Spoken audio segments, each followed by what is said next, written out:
Hi guys, මේ video එකේදී අපි කතා කරන්නේ ඇස්ට්‍රෝබයොලොජි ගැන. ඇස්ට්‍රෝබයොලොජි කියන්නේ තාරකා ජීව විද්‍යාව. ඇයි තාරකා ජීව විද්‍යාව අපිට වැදගත් වෙන්නේ?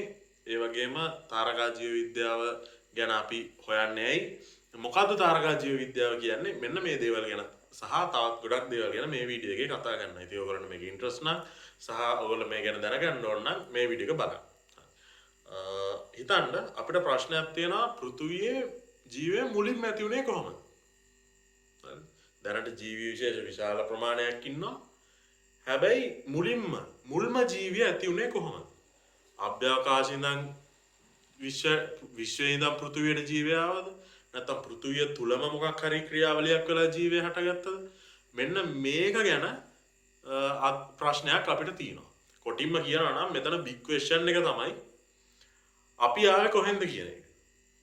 හරිද? ඒ විතරක් නෙමෙයි විශ්වයේ අපි තනි වෙලාද කියන එක.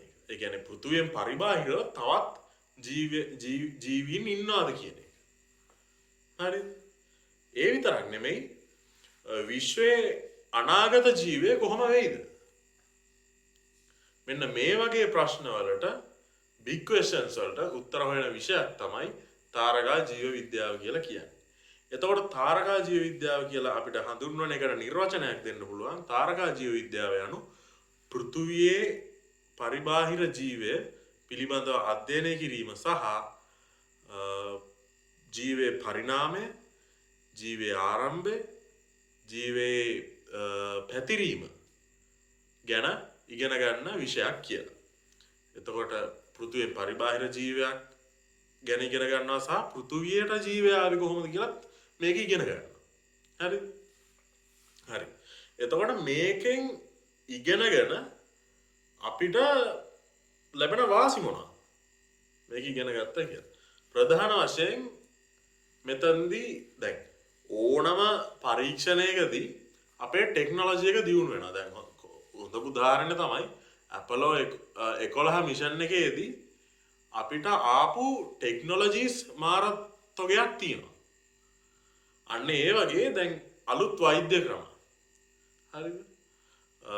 අපේ ජෛව පද්ධතිය ආරක්ෂා කරන්නේ කොහොමද? මොකද අපි වෙන ලෝකයක ජෛව පද්ධතියක් ගැන අවබෝධයක් තියෙනවා නම් අපේ ජෛව පද්ධතිය ගැනත් අවබෝධයක් අපිට ලැබෙනවා. දැන් ඒ ජෛව පද්ධතිය කොහොමද වෙනස් වෙලා තියෙන්නේ කියලා අපි දන්නවා නම් අපේ ජෛව පද්ධතිය අනාගතයේ කොහොමද වෙනස් වෙන්නේ කියලාත් අපිට අවබෝධයක් ගන්න පුළුවන්. ඊළඟට කාලගුණ වෙනස් වීම වලදී කොහොමද අපි සවයි වෙන්නේ? ඔය ඔක්කොටම වඩා කොහොමද අපිට විශ්වය ගැන තියෙන අවබෝධය පුළුල් වෙන්නේ? කොස්මික් පර්ස්පෙක්ටිව් එකක් අපිට ඇති කරගන්න පුළුවන්. ඉතින් මේ විතරක් නෙමෙයි තව ගොඩක් හේතුන් තියෙනවා, තව ගොඩක් වාසි තියෙනවා මේක ඉගෙන ගන්න එකේ. දැන් අත් වශයෙන්ම මේ පෘථුවියේ ජීවය ඇති උනේ කොහොමද කියන එක මිනිස්සුන්ට ගැන ප්‍රශ්නයක් නේ. දැන් ඕක මේ අද ඊයා ප්‍රශ්නයක් නෙමෙයි අතීතේ ඉඳන්ම තිබ්බ ප්‍රශ්නයක්. ඒක නිසා තමයි එක එක මතවාද, එක එක තියරිස්, එක එක හයිපොතෙසිස් මනුෂ්‍යයා තුළ ඇති වුණේ. පරණම මතවාදයක් තමයි ඔය දෙවියන් විසින් විශ්වයේ පෘථුවියේ ජීවය ඇති කරා කියන එක. ඒක නිකන් ස්පෙෂල් ක්‍රියේෂන් එකක්. විශේෂ මැවුම්වාදයක් වගේ දෙයක් ඒක. හරි? පෘථුවියේ ජීවය ඇතිවීම සම්බන්ධ. ඊළඟට තව එකක් තමයි දැන් මීට අවුරුදු 2000කට විතර කලින් නේ ඇරිස්ටෝටල් ලා වගේ කට්ටිය 2000කට මීට අවුරුදු 2000කට විතර කලින් තිබ්බ දෙයක් තමයි ග්‍රීසිය ආශ්‍රිතව මේ ස්වයං සිද්ධ ජනනවාදය කියන එක. එහෙම නැත්නම් ස්පොන්ටේනියස් ජෙනරේෂන් කියලා අපි කියනවා. කියන්නේ මේගොල්ලෝ කිව්වේ අජීවී ද්‍රව්‍ය වලින් ජීවින් නැති වෙනවා කියන එක. මොකද මේගොල්ලන්ට ඕන උනේ දැන් මේ තියරි එකෙත් විස්තර කරන්නේ කොහොමද ජීවය ඇති වෙන්නේ කියලා. මේගොල්ලෝ කිව්වා life comes from nothing. ඒ කියන්නේ ජීවය ඇති වෙන්නේ අජීවී ද්‍රව්‍ය වලින්. ඒ කියන්නේ දැන් මේගොල්ලෝ මේ කරේ එක නිරීක්ෂණ වලින් තමයි මේ අදහස ආවේ. දැන් හොඳ උදාහරණයක් විදිහට කුණු වෙච්ච මස් වලින් පණුව වෙනවා කියලා මේගොල්ලෝ හිතුවා. හරිද? කුණු වෙච්ච මස් තමයි පණුවන්ට උපත දෙන්නේ. ඊළඟට රෙදි සහ වී තමයි මීයන්ට උපත දෙන්නේ. කියන්නේ මීයාගේ හැම රෙදි වලින්ද අස්තීන් V වලින්ද හැදිලා තියෙනවා කියලා. මොකද මේගොල්ලෝ දැක්කා රෙදි සහිත V සහිත තැන්වල වලින් මියෝ එළියට එනවා. ඒ දැන් මේක නිකන් අපි කියනවා එතකොට මේක නිකන් ඕටෝමැටිකලි ජීවයක් ඇති වුණා වගේ. ඒ කියන්නේ පස්සේ ලුවි පාස්චර්ලා වගේ කට්ටිය ඊට පස්සේ වගේ කට්ටිය මේක බොරුයි කියලා ඔප්පු කරනවා. අපි ඒව ගැන ඉස්සරහට කතා කරමු. ඊට පස්සේ මේගොල්ලෝ කියන ප්‍රධාන අයිඩියා එක තමයි මේක බොරුයි කියලා ඔප්පු කරාම life comes from life. ඒ කියන්නේ ජීවයක් ඇති වෙන්නේ කලින් තිබ්බ ජීවයකින් කියන එක අයිඩියා කතාව ගේන්නේ ඊට පස්සේ. තව වාදයක් තමයි පෘථිවියේ ජීවය ඇතිවීම සම්බන්ධව පැන්ස්පර්මියා තියරි එක. ඒතකොට පැන්ස්පර්මියා තියරි එකෙන් කියන්නේ අභ්‍යවකාශයෙන් ජීවය ආවා කියලා. හරිද? පිටසක් වලින් ජීවය ආවා කියලා. ඒකට මම මේ කතා කරන්නේ ඊටාම කෙටියෙන් මේ ගැන විස්තර අදව අපි වෙන වීඩියෝස් වලින් කතා කරනවා. හරිද? දැන් මේකට ප්‍රධාන වශයෙන් ගන්න සාක්ෂි විදියට පාවිච්චි කරන එකක් තමයි ඔය උල්කාපාත. එතකොට උල්කාපාත දැන් පෘථිවියට වැටෙනාම උල්කාශ්ම බවට පත් වෙනවා. මේ උල්කාශ්ම වල සමහර වෙලාවට ශුද්‍ර ජීවි පොසිලා හම්බ වෙන්න පුළුවන්. එතකොට මෙන්න මේ වගේ දේවල් සාක්ෂි විදියට පාවිච්චි කරන මේ අභ්‍යවකාශයෙන් ජීවය ආවා කියලා කියන්නේ. ඊළඟට දැනට ප්‍රධාන වශයෙන් පිළිගන්න එකක් තමයි ජෛව රසායනික පරිණාමවාදය කියන්නේ. ඒ කියන්නේ බයෝකෙමිකල් එවලූෂන්. එතනදි කියන්නේ අජීවී ද්‍රව්‍ය වලින් ජීවය ආවා කියලා තමයි. දැන් එතකොට ඔයගොල්ලෝ හිතයි ස්පොන්ටේනියස් ජෙනරේෂන් එකේදීත් ඒ කියන්නේ සංසිද්ධ ජනනවාදයේදී අජීවී ද්‍රව්‍ය වලින් ජීවය ආවා කියලා නේ කිව්වේ. එතකොට ඒක වැරදි මේක හරි වෙන්නේ කොහොමද? මෙතන තියෙන දේ තමයි දැන් ජෛව රසායනික පරිණාමවාදය කියන දේ තමයි අජීවී ද්‍රව්‍ය තමයි තිබ්බේ. හැබැයි රසායන විද්‍යා නියම වලට අනුව තමයි ජීවය ඇති වෙන්නේ. හරිද? ඒ කියන්නේ තිබ්බ කාබනික අංශු කාබනික අණු නැත්තම් කාබනික අණු වලින් ජීවය ඇති වෙච්ච විදිහක් විස්තර කරනවා. එතකොට මේක රසායන විද්‍යා නියමයන්ට අනුව සිද්ධ වුණ එක පැහැදිලි කිරීමට හැකියාවක් තියෙනවා. හරිද? ඉතින් මේ වගේ එක තියරිස් තියෙනවා ජීවය ඇතිවීම සම්බන්ධව අර මුල් ප්‍රශ්නට උත්තර දෙන්න.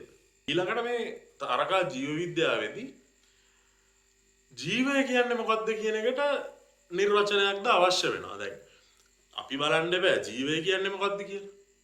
හරිද? අපි හොයනවා නම් වෙන පෘථිවියෙන් පරිබාහිරව තියෙන ජීවය කියලා අපි අදහස් කරන්නේ මොකක්ද?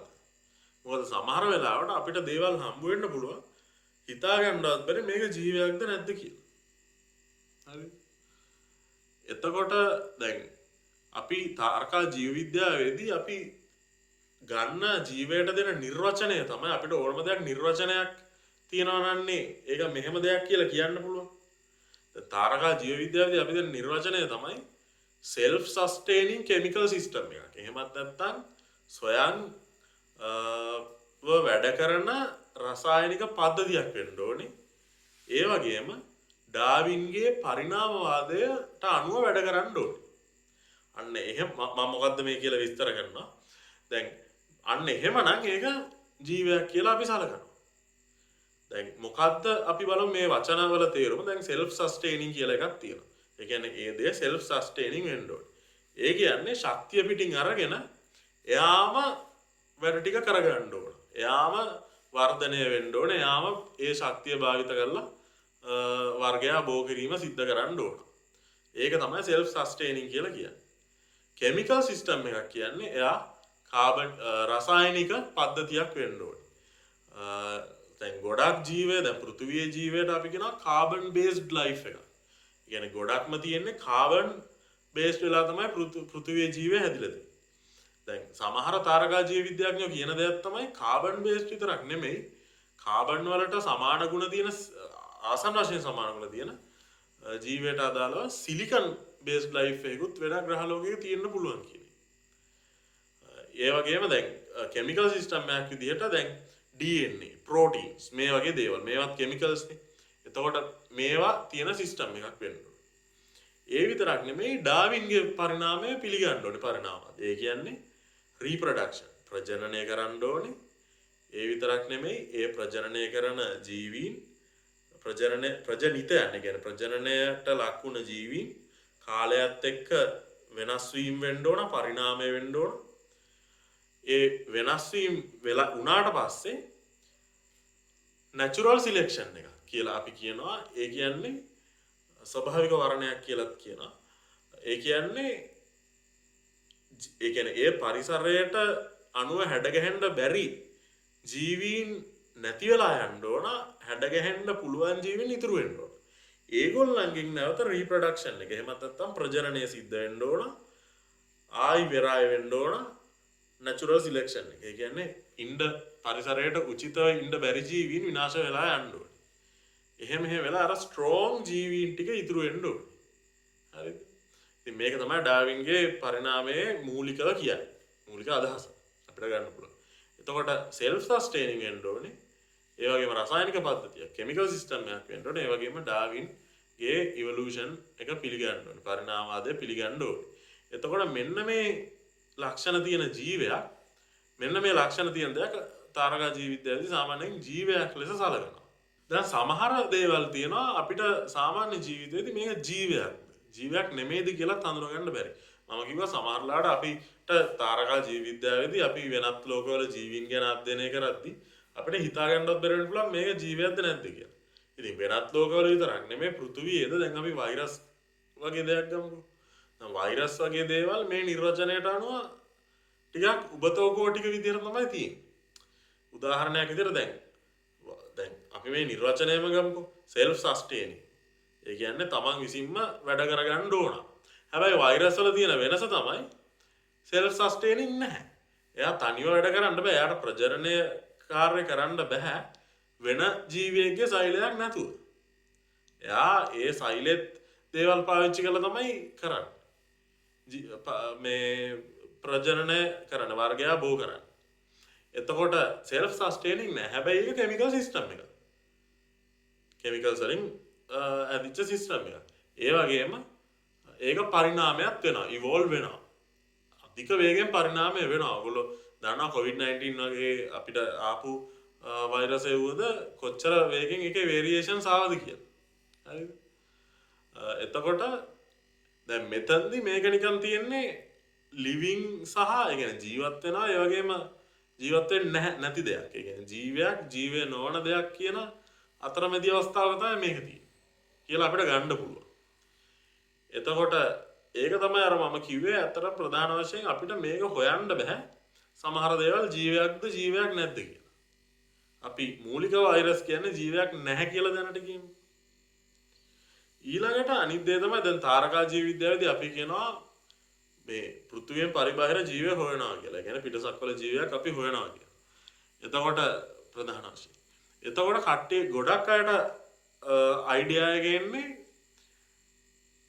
අපි හොයන්නේ මේ මිනිස්සු වගේ මහේක්ෂීය ජීවීන් කියලා. මහේක්ෂීය ශරීරයක් දෙන ජීවීන් කියලා. හැබැයි මේ ජීවීන්ගේ ස්කේල් එක ගත්තාම මයික්‍රෝබ්ස්ලා කියන්නේ ජීවීන්නේ, ශුද්‍ර ජීවීන් කියන්නේ ජීවීන්.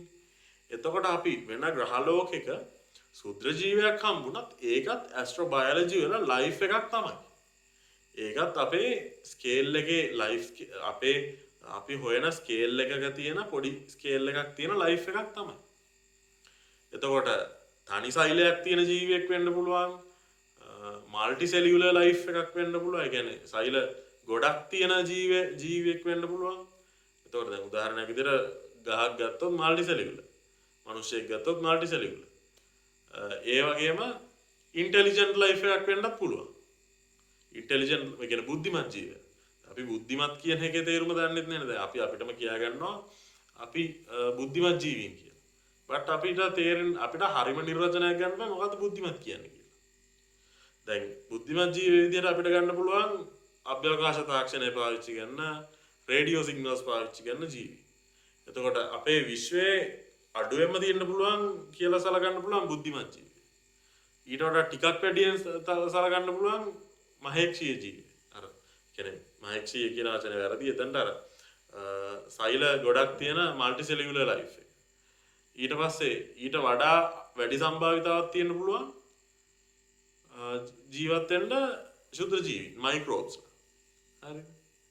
දැන් අපේ ඔය තාරකා ජීව විද්‍යාව අධ්‍යයනය කරන්න එක එක ප්‍රොජෙක්ට්ස් තියෙනවා. දැන් උදාහරණයක් විදිහට මුලින්ම තිබ්බ ප්‍රොජෙක්ට් එකක් තමයි ඔය ශ්‍රේෂ්ඨ විද්‍යාඥයෙක් ඉන්නවා කාල් සේගන් කියලා හිටියා. ඒතර ඒ කාල් සේගන් විද්‍යාඥයාත් හිටපු මිෂන් එකක් තමයි මිෂන් එක නෙමෙයි ප්‍රොජෙක්ට් එකක් SETI ප්‍රොජෙක්ට් එක. හරිද? SETI ප්‍රොජෙක්ට් එක දැන් තියෙන ප්‍රොජෙක්ට්ස් තමයි දැන් උදාහරණයක් විදිහට අපි මිනිස්සු වශයෙන් අඟහරු වල පරීක්ෂණ කරනවා. එතකොට දැන් අඟහරු වල කියුරියෝසිටි වගේ රෝවර් එකක් ගත්තොත් ඒගොල්ලෝ අඟහරු වල තියෙන අතීතේ අඟහරු හැබිටබල්ද කියලා බලනවා. පර්සිවියරන්ස් වගේ රෝවරයක් අඟහරු වල බලනවා අතීතේ තිබ්බද ශුද්‍ර ජීවය. ශුද්‍ර ජීවයක ලක්ෂණ. මොකද දැන් අඟහරු වල ජීවය මේ වෙනකොට ජීවත් වීමට නුසුදුසු පරිසරයක් තියෙනවා. නමුත් දැනට අපි දන්න විදිහට අඟහරු වල අවුරුදු මේ මිලියන ගානකට කලින් ජීවිත සුදුසු පරිසරයක් තිබිලා තියෙනවා. එතකොට අපිට මේක ගැන පෘථුවියේ අනාගතයේද මේකෙන් අපිට කම්පෙයාර් කරලා බලන්න පුළුවන්. ඉතින් මේක එක වාසියක්. ඊළඟට දැන් ඉස්සරහට වෙන්න තියෙන එකක් තමයි යුරෝපා ක්ලිපර් කියලා කියන්නේ. යුරෝපා ක්ලිපර් කියනත් කරන්නේ දැන් ජුපිටර්ගේ බ්‍රහස්පතිගේ තියෙන චන්ද්‍රයෙක් තමයි යුරෝපා කියන්නේ. එතකොට යුරෝපාගේ තියෙනවා අයිස් මුහුදු. එතකොට මේ මුහුදු වල ජීවයක් තියෙන්න පුළුවන්. ඊළඟට NX කියලා මිෂන් එකක්. Enceladus Explorer කියලා. Enceladus කියන්නේ සෙනසුරුගේ චන්ද්‍රය. එතකොට Enceladus ගේ තියෙනවා මුහුදු සහිත උපග්‍රහයක් තමයි චන්ද්‍රයක් තමයි Enceladus කියන්නේ. එතකොට Enceladus ගේ ජීවයක් තියෙනවා. ඒක හැබිටබල්ද? ජීවයක් තියනවාද කියනවා නෙමෙයි හැබිටබල්. එතකොට මෙන්න මේවා ගැන අධ්‍යයනය කරනවා. දැන් ALMA කියලා ප්‍රොජෙක්ට් එකක් තියෙනවා. එතනදී බයෝමොලිකියුල්ස්, ඒ කියන්නේ ජෛව අණු හොයාගෙන තියෙනවා. එතකොට දැන් ඒ කියන්නේ ජෛව අණු හොයා ගැනීම තුල තියෙන දේ තමයි ග්‍රහලෝකයක දැන් දූවිලි වලාවක අපි ජෛව අණු තියනවා කියලා හොයාගත්තොත් දැන් දූවිලි වලාවකින් ග්‍රහ මණ්ඩල හැදෙන්නේ ගොඩක් දුර. දැන් අපේ සෞර ග්‍රහ මණ්ඩලයේද දූවිලි වලාවක් නිහාරිකාවකින් සූර්ය නිහාරිකාව සෝලාර් නෙබියුලා එකකින් හැදිච්ච එක. එතකොට මේකේ තියෙනවා නම් කාබනික අණු ජෛව අණු ඒක සාක්ෂියක් වෙනවා ඒ ග්‍රහ ලෝකෙම ඒතන හැදිච්ච එකෙන්ම ජීවය ඇති වුණා කියලා කියන්නේ. මොකද රසායනික අණු වලින් ජීවය ඇති වුණා කියලා කියන්නේ. අනිත් ඒ තමයි අපේ අභ්‍යවකාශයේ තාරකා ජීව විද්‍යාවට ලිමිට්ස් තියෙනවා.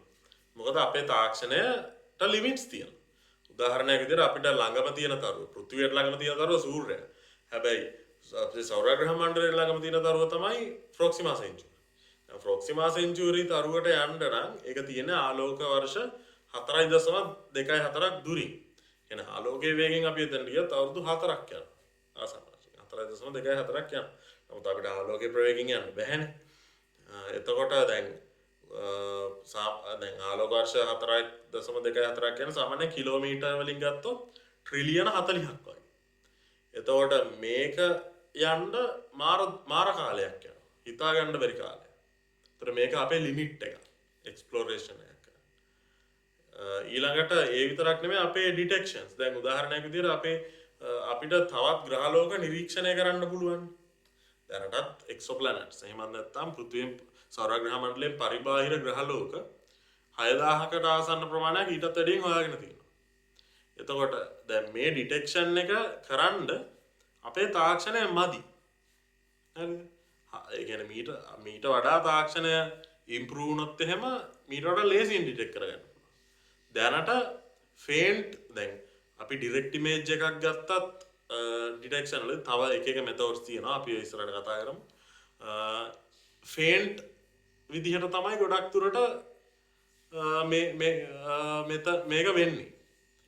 ඒ විතරක් නෙමෙයි දැන් අපි බයෝසිග්නේචර්ස් බලනවා. ඒ කියන්නේ දැන් ජේම්ස් වෙබ් ටෙලස්කෝප් එකේද තියෙනවා මේ ෆැසිලිටි එක. ඒ කියන්නේ ඒ ග්‍රහලෝකේ ජීවයට අදාළ සාක්ෂියක් තියෙනවා. ඒ කියන්නේ සමහර ලාවට දැන් පෘථුවියේ ජීවය තියෙනවා නම්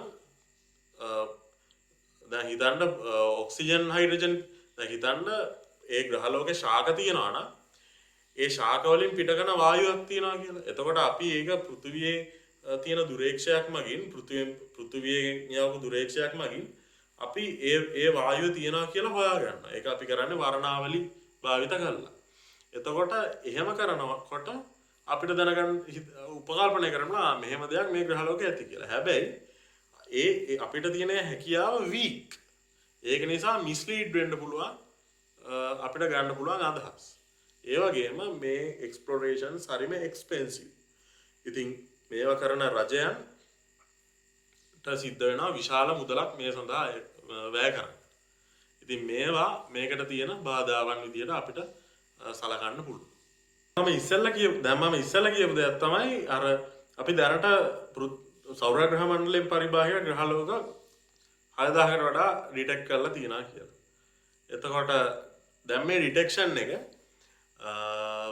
මේවට අපි කියන එක්සෝ ප්ලැනට්ස්. එහෙම නැත්නම් එක්ස්ට්‍රා සෝලාර් ප්ලැනට්ස් වෙනත් සෞර ග්‍රහ මණ්ඩල වල තියෙන ග්‍රහලෝක. දැන් උදාහරණයක් විදිහට දැන් දැනට අපේ චක්‍රාවාටේ විතරක් දැන් අපේ විශ්වයේ තියෙනවානේ ආසන්න වශයෙන් නිරීක්ෂණය කළ හැකි විශ්ව විතරක් චක්‍රාවාට ට්‍රිලියන 2ක් විතර. එතකොට අපේ මිල්කි වේ එක අපේ චක්‍රාවාටේ විතරක් ටෙරස්ට්‍රියල් ප්ලැනට්ස්. එහෙම නැත්නම් භෞමික ග්‍රහලෝක බිලියන 10ක්. හරිද?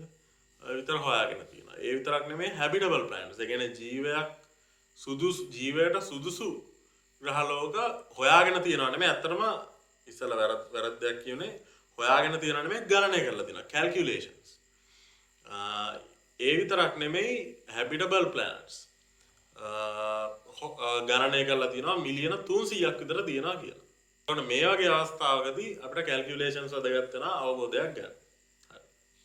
ඊළඟට තාරකා විද්‍යාවේදී මම කිව්වා අපිට මේ විශ්වය ගැන පුළුල් අවබෝධයක් දැක්මක් බලා ගන්න පුළුවන් කියලා.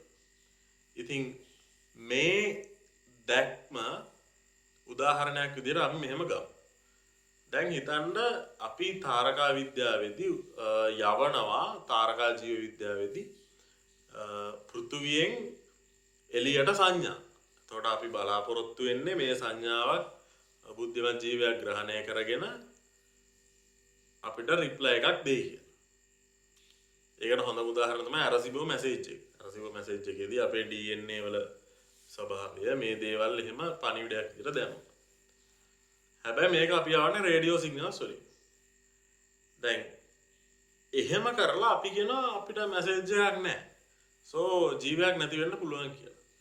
හැබැයි දැන් අපි මේ විදිහට හිතුවොත් එහෙම දැන් පළවෙනි රේඩියෝ සංඥාව කවද්ද පිට කරන්නේ? රේඩියෝ එක හොයාගන්නේ Google එල්මෝ මාකෝනි.